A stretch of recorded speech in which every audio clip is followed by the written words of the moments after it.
prices for Tezos has been holding inside this price channel very nicely. So even if you don't know anything about Elliott Wave, at a minimum, you could just simply look at this channel and be like, okay, you know what?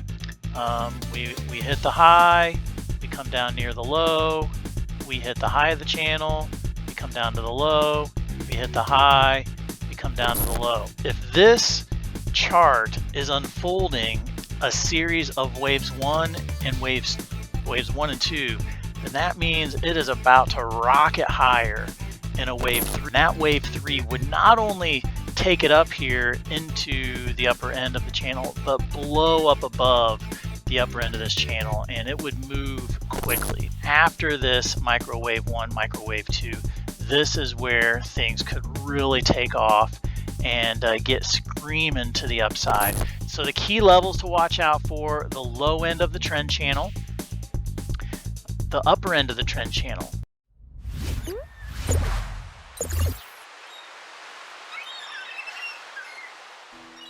Hi there everyone, welcome to See the Waves, where we talk about various charts using Elliott Wave Theory to forecast, predict where we might be going. Today I want to take a look at Tezos. This is a little bit of a smaller cryptocurrency, but it's not something that you want to ignore. Has some potential inside of it, but obviously there's been other cryptocurrencies that have been, soaring up to the heights of recent times. So there is a little bit of a love-hate relationship with Tezos. Tezos could be considered to be a competitor to Ethereum. I say a love-hate relationship because it has been around for several years, and for those several years, it's underperformed the likes of Bitcoin.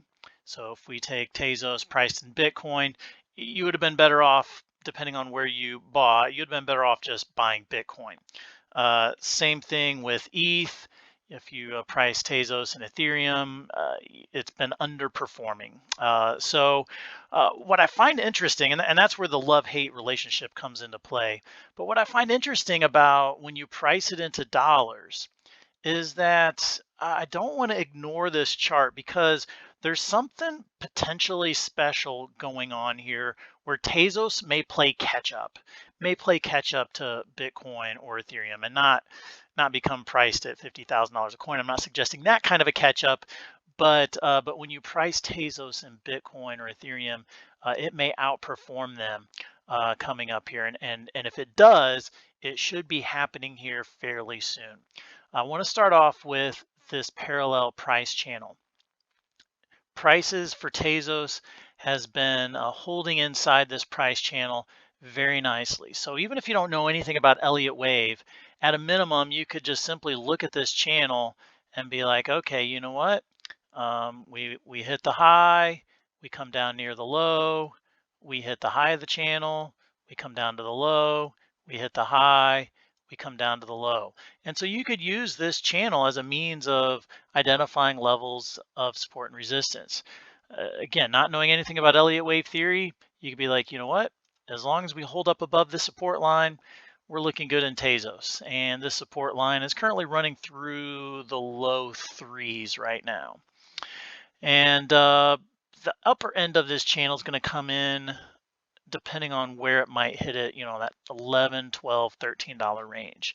So if you don't know anything else about Elliott Wave, you could just use this channel and use it as a guide to help identify if maybe it's fallen outside of this particular channel.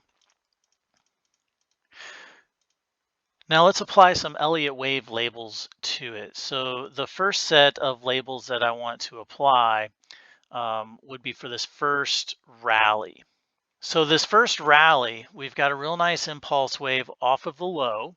And when we have an impulse wave that starts a new trend, that usually means that prices are going to move a bit higher. So we've got minor wave 1, minor wave 2. Now this next rally up to the upper end of this channel does exceed, obviously, the top of the previous rally, and then comes back and overlaps with that high. So it's possible that this next wave could be listed as minute wave 1 and minute wave 2. So for example, we've got a 5-wave rally coming up here into this high, and then We've got a partial retracement that comes back to the 78% retracement level. So this could be minute wave 1, minute wave 2. So as you can see from an Elliott wave perspective, we're getting ready to unload. We've got wave 1, 2, smaller degree wave 1, 2. And from there, we could be looking at minuet wave 1 and 2.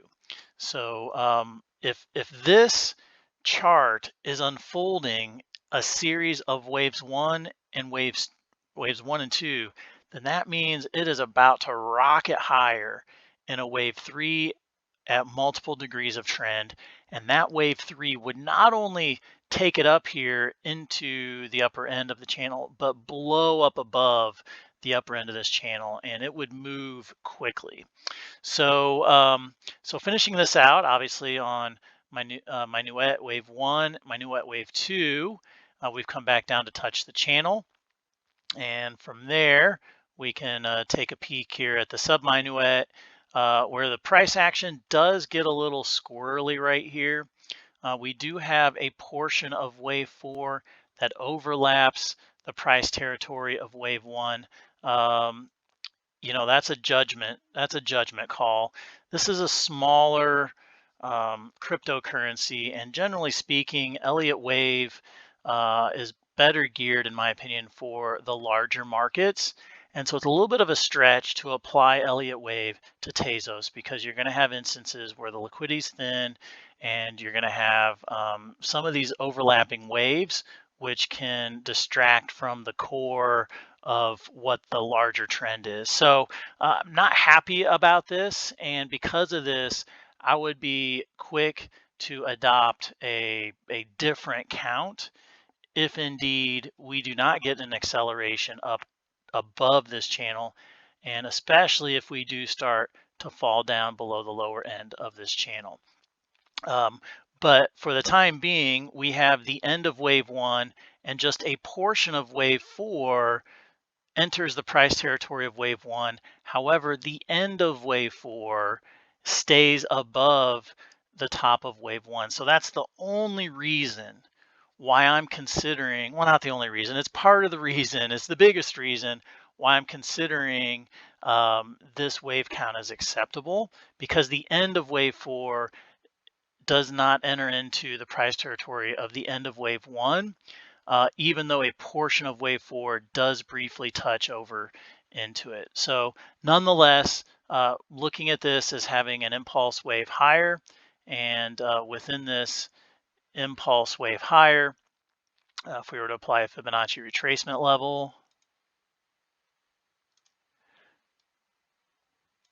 we've got really good harmony in here.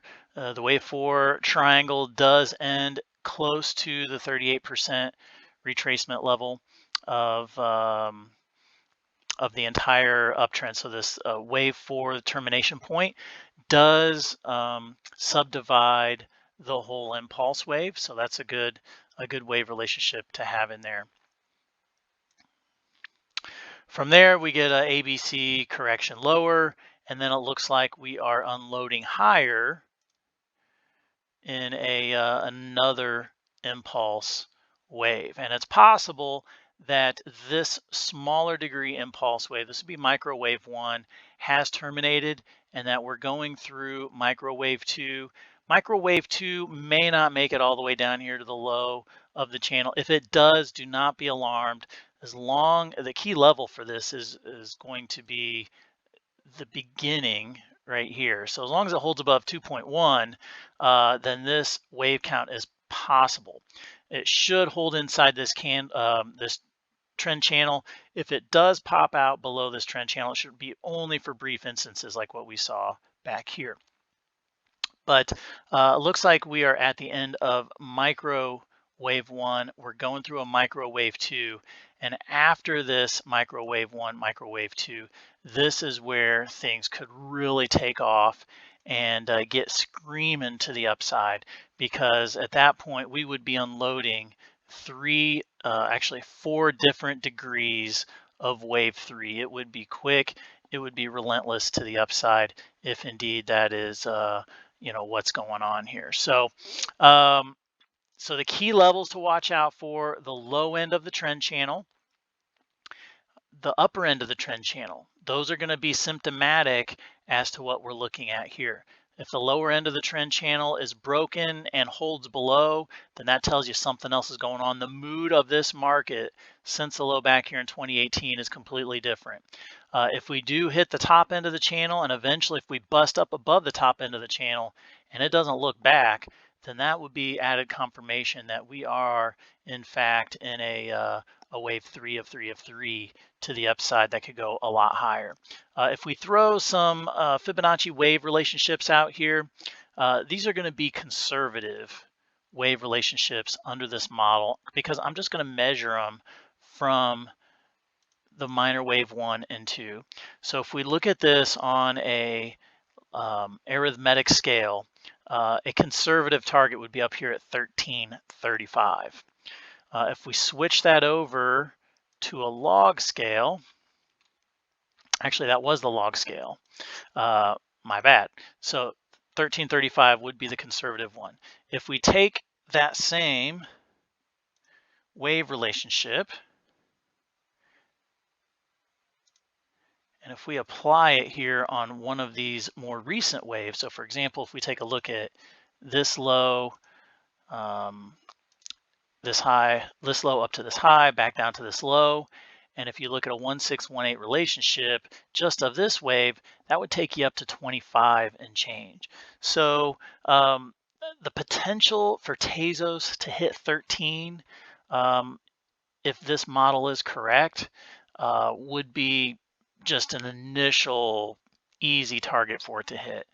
For it to get up into 25 would not be extraordinary either. When you have multiple wave 3s unloading like this, that's when you tend to get a really strong move to the upside. And so if you like what you see here, go ahead, press the like button below, hit the subscribe. We'll throw out some more videos with regards to analysis using Elliott Wave Theory. But the bottom line here to watch out for Tezos is watch this support trend channel. And as long as we're holding up above here, we can expect higher prices. We can expect double-digit pricing. We could expect prices up, even up to 25. And there would even be targets that are much higher than that just seem ridiculous to throw out there right now. But this has a potential to be a powerful move to the upside.